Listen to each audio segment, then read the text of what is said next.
Como te chamas? Jacó ele estava voltando de muitos anos de exílio, por conta que ele tinha medo do que ele tinha feito com o irmão dele. Então, naquele momento, ele resolveu retornar para seu lugar de origem. Nesse contexto, quando ele estava dormindo, em uma noite, ele teve um sonho, mas também algo aconteceu. Ele começou a ter uma luta com um anjo, que era o próprio Filho de Deus. Essa luta transformadora com o anjo no Val do Jaboque se transformaria no momento mais decisivo da sua vida. Conta a história de que Jacó estava lutando com o anjo e já estava amanhecendo o dia. E o anjo disse: "Me deixe ir." E Jacó falou: "Eu não te deixarei ir enquanto não deres a minha bênção." E o anjo perguntou para Jacó: "Como te chamas?" E Jacó falou: "Eu me chamo Jacó." E o anjo disse: "Não te chamarás mais Jacó, mas te chamarás Israel, pois lutaste com Deus e com os homens e prevalecestes." Muitos anos antes, seu pai tinha feito essa mesma pergunta: "Como te chamas?" E Jacó respondeu: "Eu sou Esaú."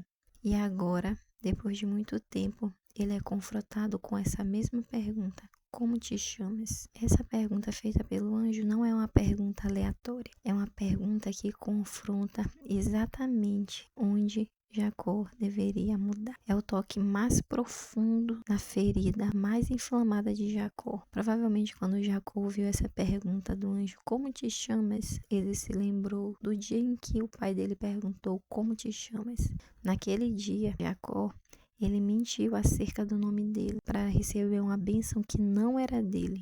E essa pergunta que foi feita a Jacó toca na sua ferida mais profunda. Ele foi confrontado agora a falar a verdade. Há muito tempo atrás ele tinha mentido de que ele era o irmão dele, Esaú, mas agora ele tinha a oportunidade de ter sua vida transformada. E realmente ele falou que o nome dele era Jacó. Quando Jacó confessou quem ele realmente era, e entendeu quem ele realmente era, esse foi o primeiro passo para a restauração de sua vida. E é exatamente assim que Deus, ele nos confronta. Ele toca na nossa ferida mais profunda para que a gente possa reconhecer e começar então a ser transformado por ele.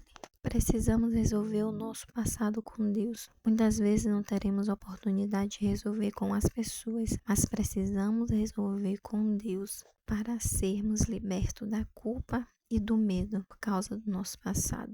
Jacó deixa de ser Jacó o enganador para se tornar Israel, aquele que luta com Deus e os homens e prevalece. E essa mudança não significa apenas uma mudança de nome, mas uma mudança de caráter, uma mudança de destino. Quando Deus te pergunta quem você é, Ele deseja que sua vida, seu destino e seu caráter sejam construídos com alicerces mais sólidos. Quando ele faz esse confronto com aquela pergunta para Jacó, ele queria que ele entendesse que ele não precisava mais ser um enganador, mas que ele podia ser alguém que lutava com Deus e com os homens e prevalecia. Deus explora as nossas fraquezas para fortalecer a nossa fé e nos moldar conforme a sua vontade.